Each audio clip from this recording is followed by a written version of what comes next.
St. Jude Children's Research Hospital. Just go to the next one. The American actor Danny Thomas was down on his luck and made a plea to St. Jude Thaddeus to show him his purpose in life, and he will work the rest of his life to fulfill that purpose. He began to find work steadily, never forgetting the promise he made. He knew he wanted to set up a general children's hospital. He consulted the Cardinal, Samuel Stritch, who suggested he should open a children's hospital in Memphis, Tennessee. After speaking to a few businessmen, Thomas decided to narrow down the purpose of St. Jude's as a research institute for childhood illnesses, specifically sickle cell anemia and cancer. At the time, the cancer survival rate for acute lymphoblastic leukemia was only 20%, and most childhood cancers was just 4%. On top of studying these cancers, Thomas decided to alleviate the cost of the treatment for their parents, adding a peace of mind to them as they focus on helping their children get better. Funding St. Jude's. Danny Thomas was focused on raising as much money as possible for his idea. In turn, he decided to launch a national campaign to spread the word about his foundation and where they could donate. Many of his business partners started grassroots efforts to also expand donations. Thomas and his wife, Rosemarie, even visited 28 cities in 32 days in their efforts. In 1957, 100 representatives from the Arab American community met to form ALSAC, with its sole purpose being to raise money for St. Jude's annual operation. To this day, this has remained ALSAC's purpose. They receive 10 million donors a year, with 1 million volunteers helping. They received a $10,000 grant from Plow Inc. to Lemuel Diggs for his work on sickle cell anemia. Operation. St. Jude's finally opened its doors on February 4th, 1962 in Memphis. The star-shaped building was designed by Paul Revere Williams. St. Jude's became one of the first fully integrated hospitals in the area. Also, they must provide housing to anyone regardless of race. Even in 2021, St. Jude's has made plans to expand their resources, pledging $11.5 billion to target childhood cancers and diseases worldwide. Danny Thomas fulfilled his promise to St. Jude Thaddeus by instating the leading researcher in childhood cancers and saving many lives every year. Thomas died in 1991. Treatments. St. Jude's has hundreds of treatment programs. St. Jude's treats children with cancer, blood disorders, and other life-threatening diseases. They take on the toughest cases and treat those who do not respond well to standard treatments. Here is a short video about St. Jude's.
Treatment programs.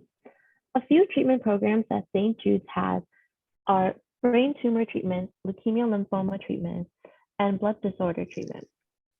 In the brain tumor treatment program, a child will have a dedicated team of doctors, nurses, and support staff who are specially trained. The team will work with those in rehabilitation medicine, nursing, neuropathology, neuroradiology, psychology, clinical nutrition, child life, and social work. Experts can help with issues with possible side effects of the therapy, signs of the recurring diseases, and any questions. In the leukemia and lymphoma treatment program, during the initial visit, a member of the St. Jude's medical staff will describe the treatment program in detail. They will answer any questions and obtain informed consent. Although most treatment is done on outpatient basis, for the initial therapy, patients must remain in Memphis, and some may require additional hospitalization. After successful treatment, all patients are examined one or more times yearly for 5 to 10 years. Survivors are screened for any residual disease effects. In the blood disorder treatment program, the St. Jude's team will match the family with a team of experts who are expertise in many fields. They will create individual treatment program for the child, and most children at St. Jude's are treated as outpatients, meaning the team will craft a plan for that child and have regular care visits.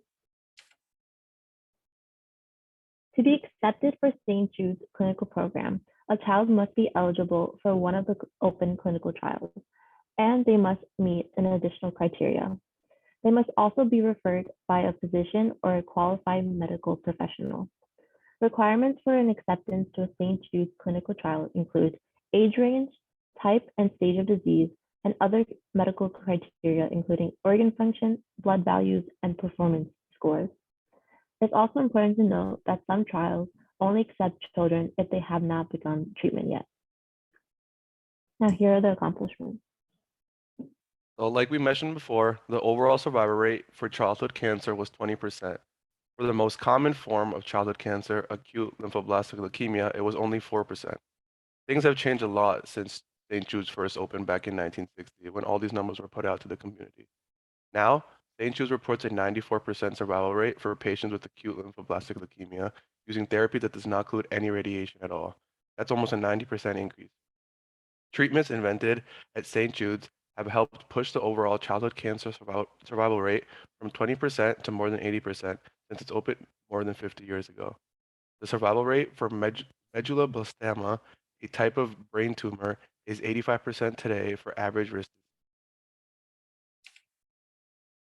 Because of such great accomplishments over the years, St. Jude's has accumulated many prestigious awards to commend the amazing work that they have done and how great the organization is to work for and work with. St. Jude is named one of the country's 100 best companies to work for by Fortune magazine, a designation that will be repeated in coming years.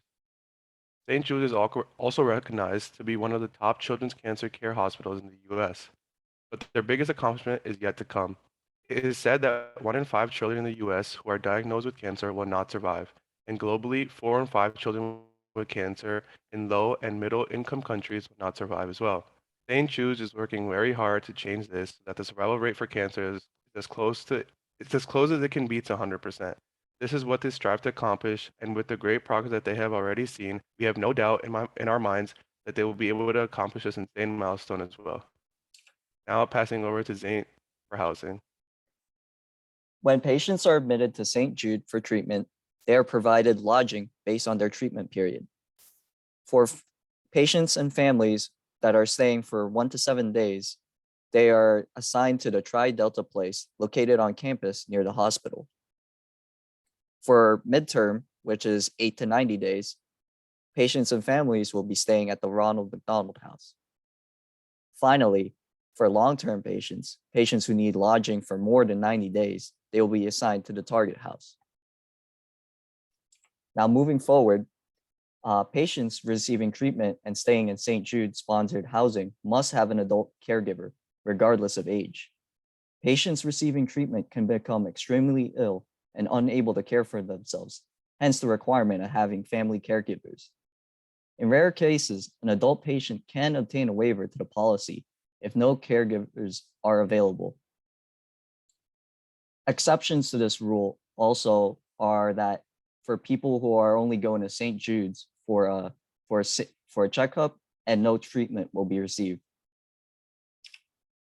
Now, we have 2 stories with the patient treatment at St. Jude.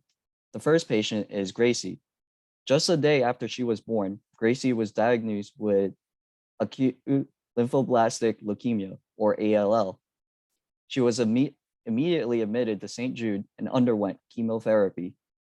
Within 2 months, Gracie's cancer was in remission, where it remains today.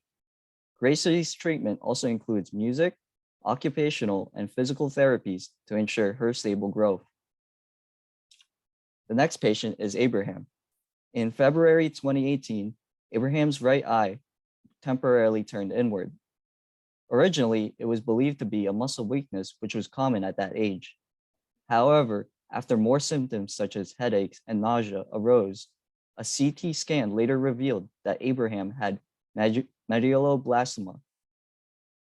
Abraham underwent months of treatment, which included radiation therapy and chemotherapy at St. Jude. He is currently 6 years old, is cancer-free, and returns to St. Jude for regular checkups. Now I'll hand it over to Ryan with ways to get involved with our organization. St. Jude offers many different ways for people of all ages to get involved. They host school fundraisers along with fundraisers at work. School fundraisers incorporate all age groups from preschool all the way up to college, and they have a different style for each. For preschool, they host a student triathlon, which can be performed at home or at school, which teaches young children riding safety in addition to receiving donations for St. Jude. K through 8th grade offers students with the opportunity to refine their academic skills and learn about how they can help the children of St. Jude.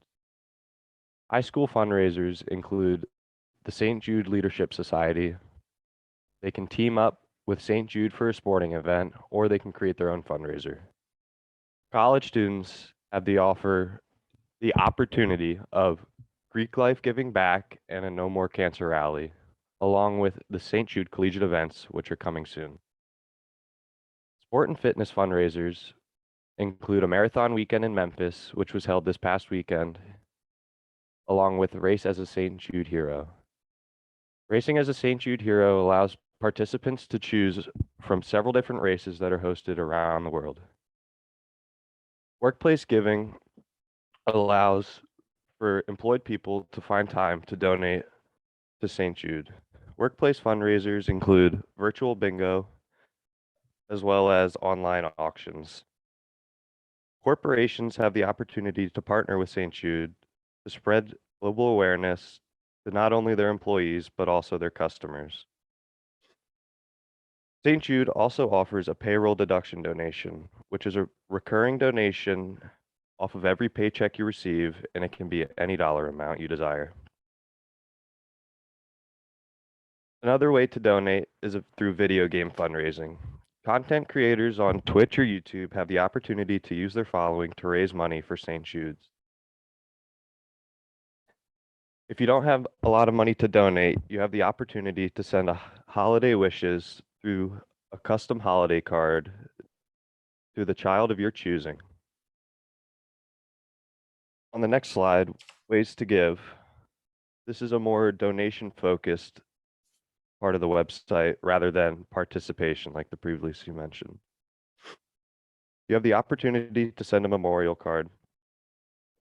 These memorial cards can be in the honor of a current child at St. Jude's or in the memory of a previous one. With these cards, you can set up a one-time donation or a recurring monthly donation.